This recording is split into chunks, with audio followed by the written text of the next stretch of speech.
ఆరాధనకు సహాయకరంగా పరిశుద్ధ గ్రంథంలో నుండి ఒక మాట చదువుకుందాం. సమూయేలు మొదటి గ్రంథం మొదటి అధ్యాయం. సమూయేలు మొదటి గ్రంథం మొదటి అధ్యాయం 3వ వచనాన్ని చదువుకున్నాం. ఇతడు షిలోహునందున్న సైన్యములకు అధిపత్యగు యెహోవాకు మొక్కుటకును బలి అర్పించుటకును ఏటేటా తన పట్టణము విడిచి అచ్చటికి పోవుచుండెను. ప్రేమైన వాళ్ళారా, మరి ఈ ఉదయకాల సమయమున యేసు ప్రభు మనకిచ్చినటువంటి ఆజ్ఞ మేరకు నన్ను జ్ఞాపకం చేసుకున్నట్టుకై మీరు ఇలాగూ చేయండి అన్నాడు. కాబట్టి ఆయన ఒక ఆజ్ఞ మేరకు ఆయన సన్నిధానానికి మనం వచ్చి ఆయనను జ్ఞాపకం చేసుకుంటూ ఉన్నాం. ఆయనను జ్ఞాపకం చేసుకోవడము అంటే ఆయన యొక్క శిలువ కార్యం. అది కూడా ఆయన ఎప్పుడు చెప్పాడు నన్ను జ్ఞాపకం చేసుకోవడానికి ఇలా చేయండి అంటే, ఒక రొట్టె తీసుకొని ఆ రొట్టెని విరిచి ఆయన చెప్పాడు నన్ను జ్ఞాపకం చేసుకోవడానికి ఇలాగ చేయండి. కాబట్టి మన ఎదుట రొట్టె ఉంది, అలాగే రసపాత్ర కూడా ఉంది. ఆయనను జ్ఞాపకం చేసుకున్నటువంటి మనం ఆయన యొక్క శరీరము ఎలాగ నలగొట్టబడిందో మన నిమిత్తం, ఆయన ఎంతగా గాయపరచబడ్డాడో, ఆయన అమూల్యమైనటువంటి పరిశుద్ధమైనటువంటి నిర్దోషమైనటువంటి రక్తము మన కొరకు కడబొట్టు వరకు కాల్చినటువంటి విధానం, ఆ రక్తము కాల్చబడాలంటే ఆయన ఎంతగా గాయపరచబడవలసి వచ్చిందో అవన్నీ కూడా మనము జ్ఞాపకం చేసుకోవడానికి వచ్చాం. జ్ఞాపకం చేసుకుంటూ అసలు ఎందుకు అంతగా గాయపరచబడవలసి వచ్చింది, ఎందుకు ఆయన రక్తము చిందించవలసి వచ్చింది అంటే మన పాపముల యొక్క ప్రాయశ్చిత్తార్థమే. మన పాపములకు ప్రాయశ్చిత్తం కలగకపోతే మనం పాపాత్మూలంగానే ఉంటాం. దేవుని యొక్క ఉగ్రత మన మీద ఉంటుంది, మనం నిత్య నరకాగ్నికే వెళ్ళేవారు. కానీ దేవునికి అది ఇష్టం లేదు. మానవులమైన మనం ఆయనతో కూడా పరలోక రాజ్యంలో ఉండాలి, ఆయనతో సహవాసం చేస్తూ ఆయన పిల్లలముగా ఆయనతో ఉండాలి అన్నటువంటి ఒక ఆశ కలిగినటువంటి వాడుగా ఆయన మన నిమిత్తమై ఎంతగానో తగ్గించుకొని వచ్చి ఆ శిలువ మరణానికి ఆయన అప్పగించుకున్నాడు. ఆయన శరీరం గాయపరచబడవలసి వచ్చింది, ఆయన రక్తము కార్చవలసి వచ్చింది.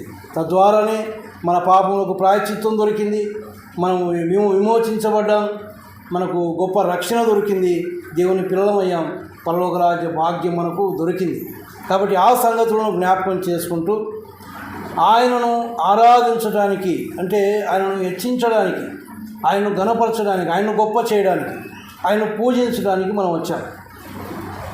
ఆయన ఇంతగా మన కొరకు ఆ కార్యాన్ని చేసి నీ నుంచి నా నుంచి ఇంకేమీ కోరుకోవడం లేదు. ఆయన ఒక కృతజ్ఞతతో కూడినటువంటి హృదయంతో ఆయనను జ్ఞాపకం చేసుకుంటూ, ఆయన శిలువ కార్యాన్ని జ్ఞాపకం చేసుకుంటూ ఆయన సన్నిధికి వచ్చి సాష్టాంగపడి కృతజ్ఞతాపూర్వకంగా ఆయనను ఆరాధించాలి, ఆయనను ఘనపరచాలి, పూజించాలి. అదే ఆయన కోరుకున్నటువంటి ఆరాధన. అందుకొరకై మనం చేరి వచ్చి ఉన్నాం. అయితే ఆరాధించడానికి వస్తున్నటువంటి మనం ఏ విధంగా వస్తూ ఉన్నాం, లేక ఏ విధంగా రావాలి అని మనం ఆలోచన చేస్తే ఇక్కడ మనకు ఎల్కానా కనిపిస్తూ ఉన్నాడు.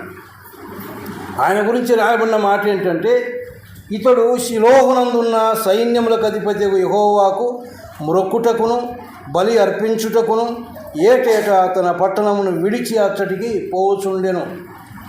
మరి ఈయన గురించి మనం చూసేది ఏంటంటే, షిలోహులో ఉన్నటువంటి దేవుని సన్నిధికి వెళ్తూ ఉన్నాడు. వెళ్ళేటటువంటి ఆయన ఎందుకు వెళ్తూ ఉన్నాడంటే యెహోవాకు మొక్కుటకు, ఆయనను మొక్కడానికి, ఆయన ఆరాధించడానికి వెళ్తూ ఉన్నాడు. అంతేకాదు బలి అర్పించుటకు, ఏదైనా అర్పణ, కేవలము ఆరాధనలో మరి మనం చేయగలిగింది ఆయన హెచ్చించడం మాత్రమే కాదు, దానితో పాటి మనం ఆయనకు తగిన విధంగా అర్పించవలసి ఉన్నాయి. ఏదైతే అర్పించవలనో, ఏ అర్పణ అయితే ఆయన కోరుకుంటూ ఉన్నాడో ఆ అర్పణ మనం ఆయనకు అర్పించాలి. మన హృదయ అంతరాళంలో నుంచి వచ్చేటటువంటి కృతజ్ఞతను మన యొక్క పెదవుల ద్వారా మనం తెలియజేయాలి.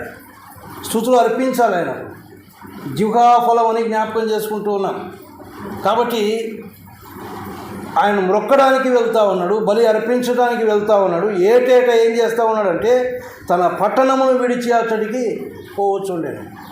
ఆరాధించడానికి అర్పించడానికి వెళ్ళేటటువంటి ఎల్కానా తన పట్టణమును విడిచిపెట్టి వెళ్ళిపోతూ ఉన్నాడు. అంటే తన యొక్క ఇంటి విషయాలు, ఈలోక సంబంధంగా ఏవైతే మరి ఆయన కలిగి ఉన్నాడో వాటన్నిటినీ వదిలిపెట్టి, వాటినన్నింటినీ ప్రక్కన పెట్టి తన మనసులో ఉన్నది ఒకటే, నేను ఆయన మొక్కడానికి వెళ్తూ ఉన్నాను.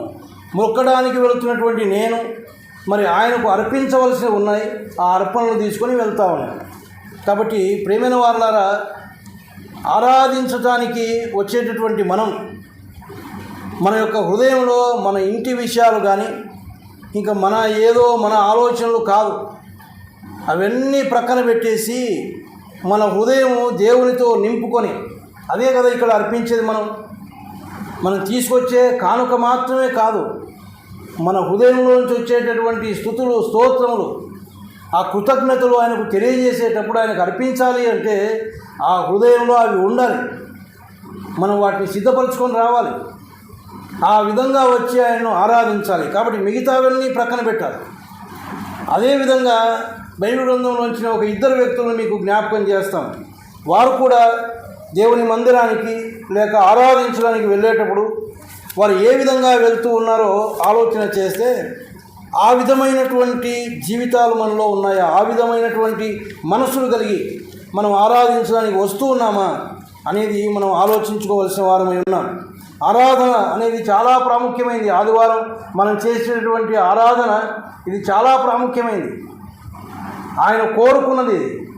కాబట్టి ఆయన ఏ విధంగా కోరుకున్నాడో ఆ విధంగా ఆరాధించాలి, కానీ మన ఇష్టానుసారమైనటువంటి ఆరాధన కాదు. హేబెలు యొక్క అర్పణ ఆయన లక్ష్య పెట్టడానికి కారణం, హేబెలు దేవునికి ఇష్టమైన ఆరాధన చేశాడు, కానీ కయీను తనకిష్టమైన ఆరాధన చేశాడు. అది మనకిష్టమైంది కాదు, మనకు బుద్ధి వచ్చినట్టుగా కాదు, కానీ వాక్యానుసారమైనటువంటి ఆరాధన మనం చేయవలసిన వారమై ఉన్నాం. చూడండి, ఆదికాండం 22వ అధ్యాయం, ఆదికాండం 22వ అధ్యాయం 5వ వచనాన్ని చదువుకుందాం. తన పనివారితో, మీరు గాడిదతో ఇక్కడనే ఉండుడి, నేనును ఈ చిన్నవాడును అక్కడికి వెళ్ళి దేవునికి మ్రొక్కి మరలా మీ వద్దకు వచ్చేదామని చెప్పి.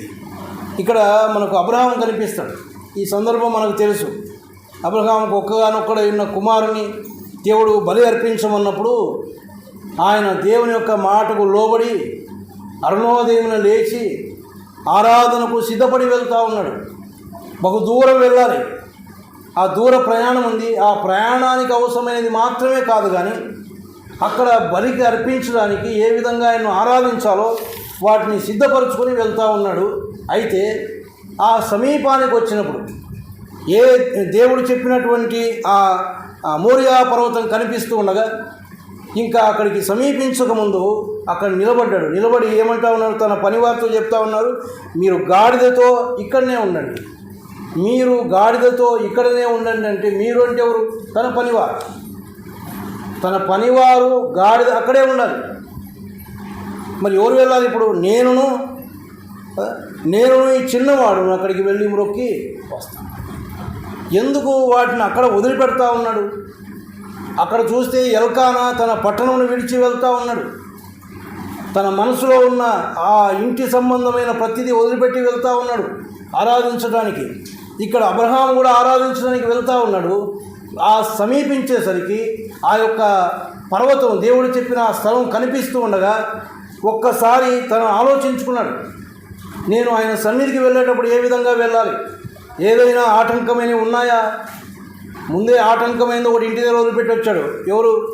శారా ఇంటి దగ్గర వదిలిపెట్టాడు. ఈమె ఉంటే కష్టము కదా, కుమారుని బలి అర్పించేటప్పుడు ఒప్పుకుంటుందా? ఒప్పుకోదు. కానీ ఆమెను అక్కడే వదిలిపెట్టి వచ్చాడు ఇంటి దగ్గర.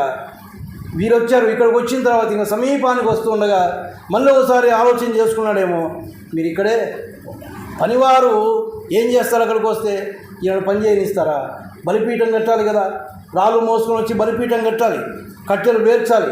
ఇవన్నీ మరి యజమానులు చేస్తూ ఉంటే పనివారు ఊరుకుంటారా? వీళ్ళే చేస్తారు, కానీ వాళ్ళు చేయడానికి వీల్లేదు.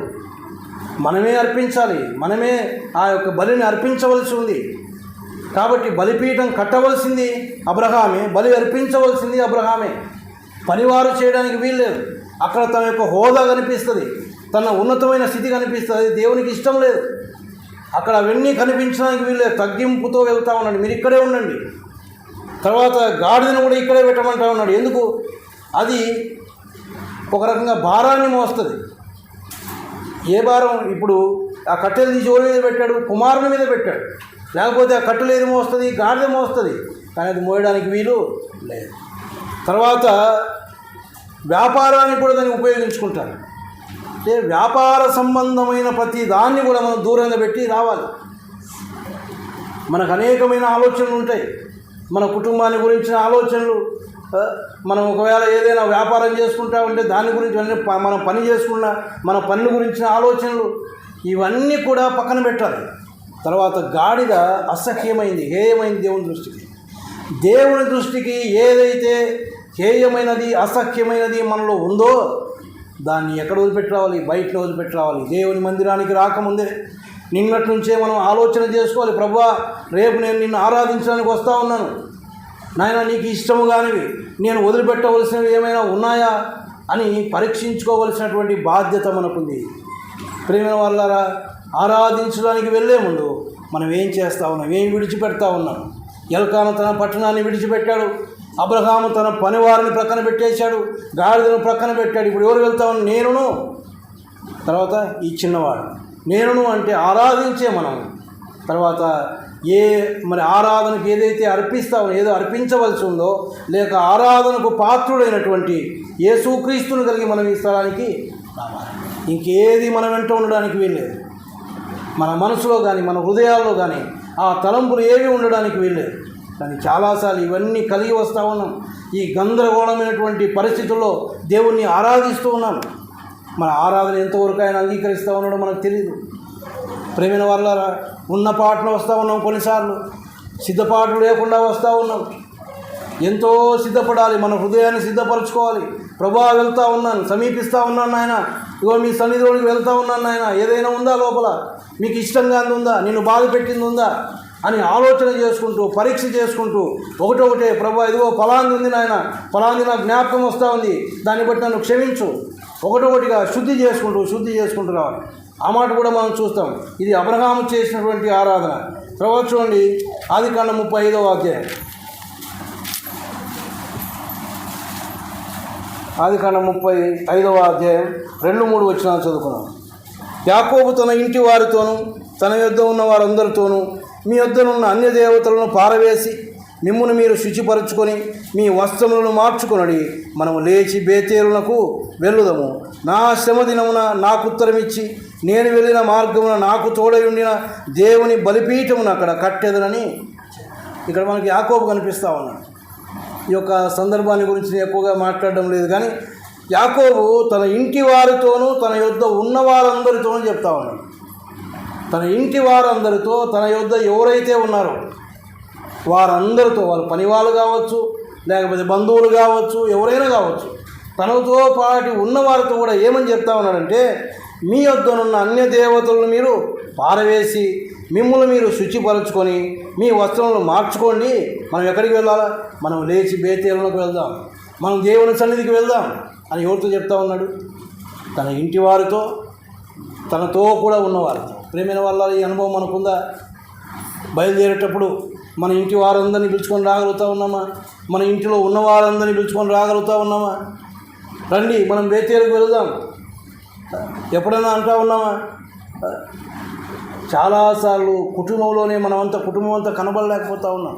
ఇంకా మన ఇంటికి బంధువులు వస్తే వాళ్ళు కనపడరు. కానీ యాకోబు అలా కాదు. ఎవరితో చెప్తా ఉన్నాడు? తన ఇంటి వారితోనూ తన యొద్ద ఉన్న వారందరితోనూ మీ యొద్దనున్న అన్య దేవతలను పారవేయండి. అన్య దేవతలు ఎక్కడి నుంచి వచ్చాయి? ఇది పాత జీవితం. ఒకప్పుడు మనం జీవించిన జీవితం ఉంది. ఆ జీవితానికి సంబంధించింది ఏదైనా సరే మనలో ఉంటే దాన్ని ఏం చేయాలి? తీసి పారేయాలి. ఆ తర్వాత మిమ్మల్ని మీరు శుచిపరచుకోండి, మిమ్మల్ని మీరు శుద్ధి చేసుకోండి. ఎప్పుడు శుద్ధి చేసుకోగలం? మనలో ఏదైనా మరక కనిపిస్తే శుద్ధి చేసుకోండి. మరక కనిపించాలంటే ఏం చేయాలా? చూసుకోవాలా, పరీక్షించుకోవాలా. ఎక్కడైనా ఏమైనా ఉందా? ఎక్కడైనా ఏదైనా నేను నొప్పిస్తూ ఉన్నానా దేవుణ్ణి? నేను ఆరాధనకు వెళ్తూ ఉన్నానే, నేను ఆరాధిస్తూ ఉంటే నా ఆరాధనను అంగీకరిస్తాడా?